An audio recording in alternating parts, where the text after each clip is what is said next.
जो हमारा अज्ञान था ऐसा सोचना।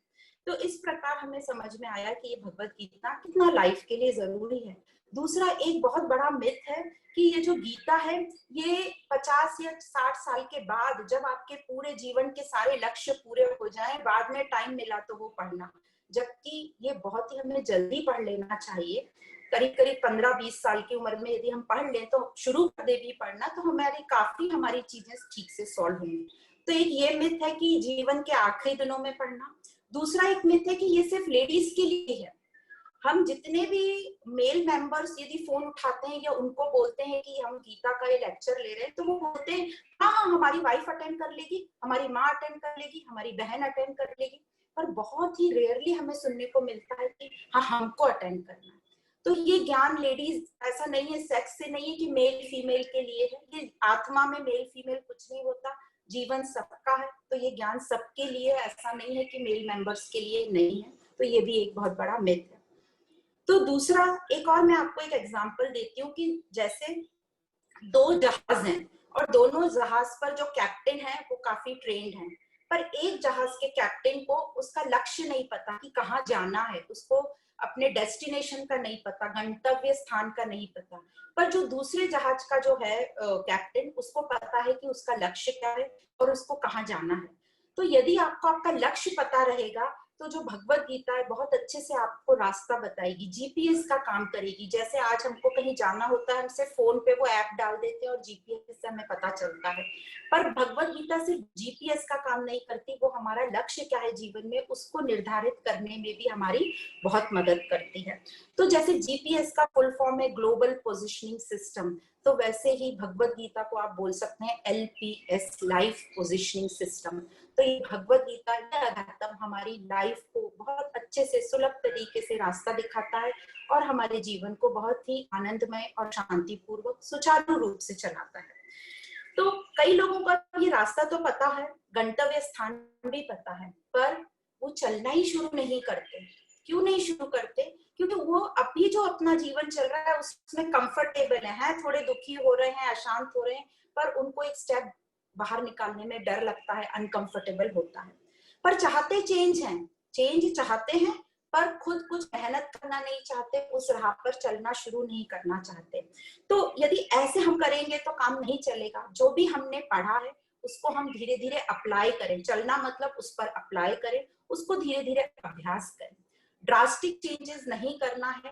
जो भी हम पढ़ते हैं, हमारा कोई भी एक छोटा सा नेचर लेंगे, उसमें इतना सा वो ज्ञान अप्लाई करेंगे और देखो कि क्या चेंज होता है। एक एक घंटे का आप एक्सपेरिमेंट कर सकते हैं, छोटा छोटा सुनो, ध्यान लगाओ और उस पे काम करने की कोशिश करो और देखो कि जब आप काम उस पर कर रहे हो तो उसमें उस टाइम आपको कितनी शांति मिल रही है, उसके बाद आपका अंदर मन में शांति और बाहर परिवार में कितनी आप शांति दे पा रहे हो। तो ऐसे हम अपने एक्सपेरिमेंट खुद करके और अपने आप उसको अभ्यास करते हैं।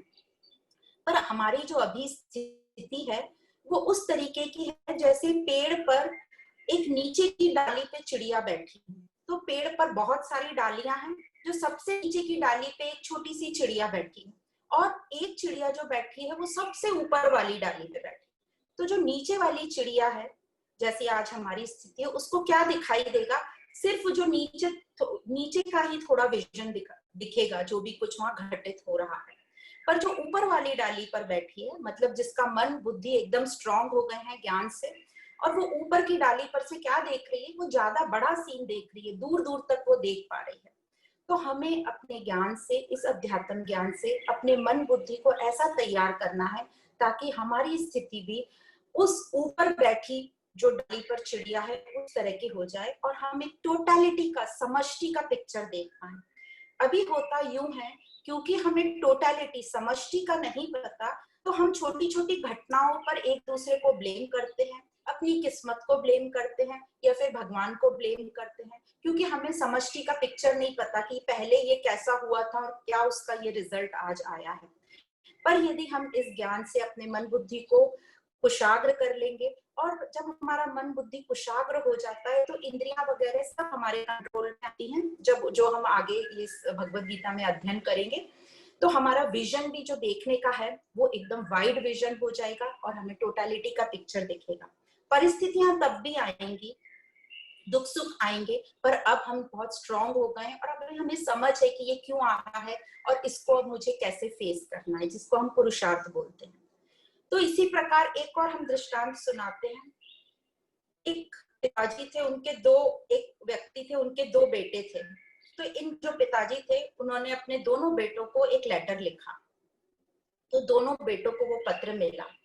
जब वो दोनों बेटों को पत्र मिला तो जो पहला बेटा था उसने वो पत्र खोला और सब पढ़ा और उसको फोल्ड करके फिर से जो मंदिर में, जो अपने घर में एकदम उच्चतम स्थान, पवित्र स्थान बोलते हैं, उस स्थान पर जाके रखा।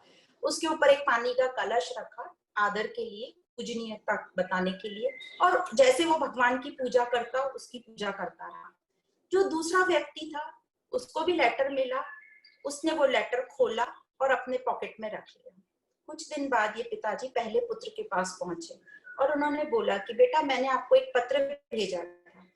तो इस बेटे ने बोला कि हाँ पिताजी मुझे पत्र मिला, आइए देखिए मैंने आपके पत्र को कितने अच्छे से संभाल के रखा है, जहाँ मैं भगवान को रखता हूँ और मैं रोज इसकी पूजा करता हूँ। उसके पिताजी वहां कुछ दिन रहे। कुछ दिन बाद वो दूसरे बेटे के घर गए। जब वो दूसरे बेटे के घर गए तो उन्होंने पूछा कि बेटा पत्र भेजा था।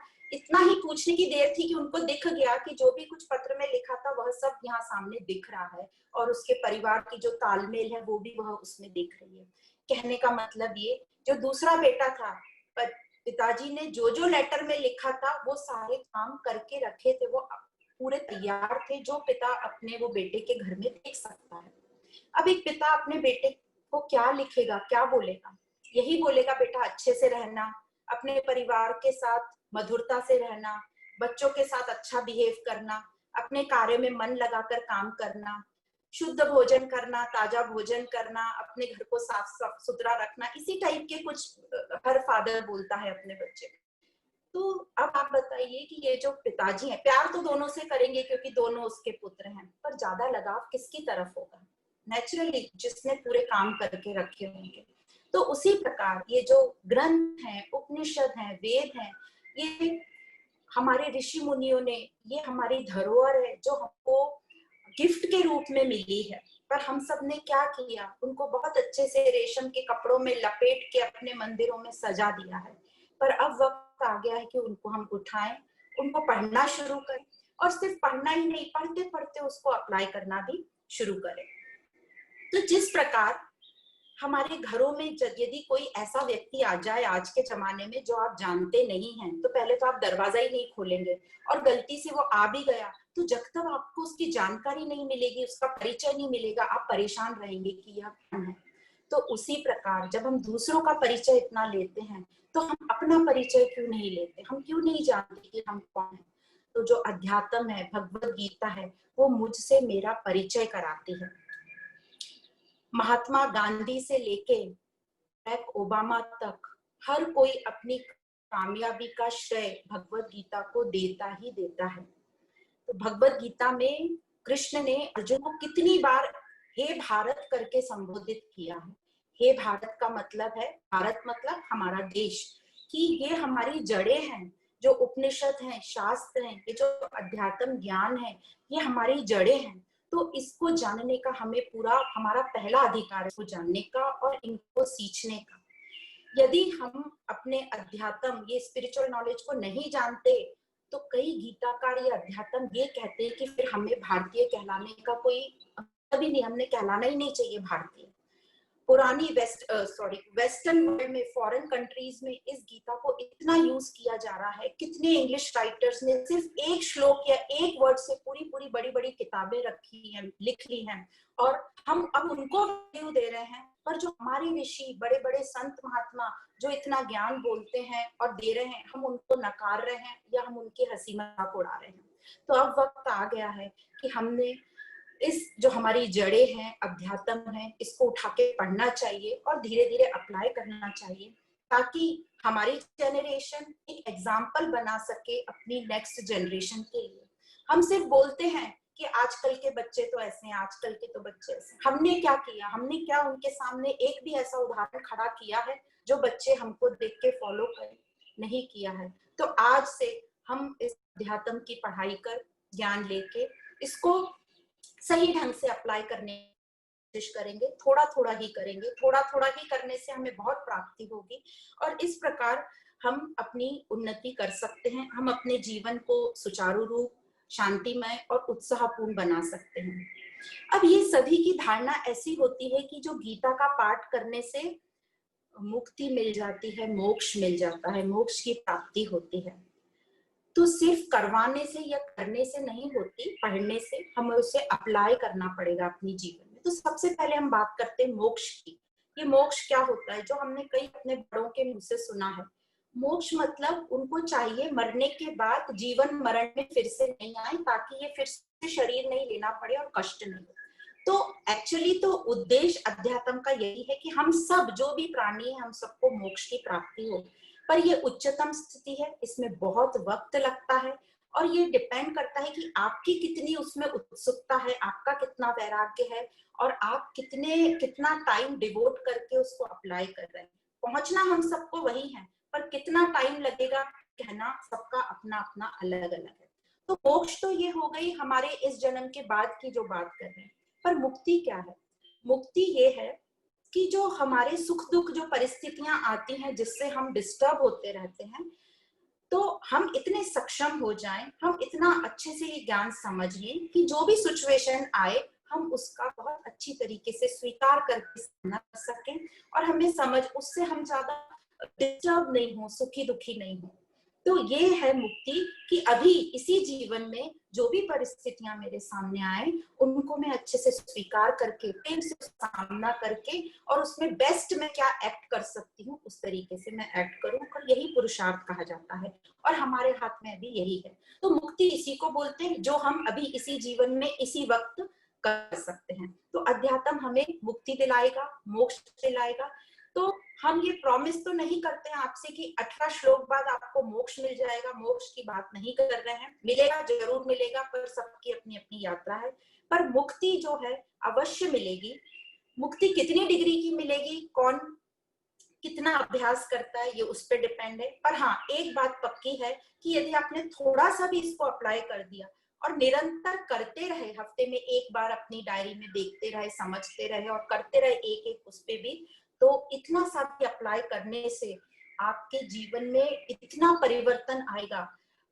आपका जो बाहर का जीवन तो वैसा ही चलेगा, पर मन में एक ठहराव आएगा, एक शांति आएगी, आनंद की आपको अनुभूति आएगी, आपके अंदर एक जिज्ञासा उत्पन्न होगी, उत्साह प्रफुल्लता उत्पन्न होगी, जो आपके जीवन को एक मैजिकल जीवन बना देगी। तो बाहर जादू कुछ नहीं होगा, बाहर चमत्कार कुछ नहीं होगा, पर आपका जो दृष्टि है, आपका जो जीवन को देखने का नजरिया है, वो एकदम बदल जाएगा। यह इसलिए इतने दावे के साथ कह रहे हैं क्योंकि यह मैंने जब मेरे जीवन में बस थोड़ा ही अप्लाई किया है, कभी कभी थोड़ा थोड़ा थोड़ा कहीं कहीं, और जीवन में एकदम मैजिकल चेंज आया है।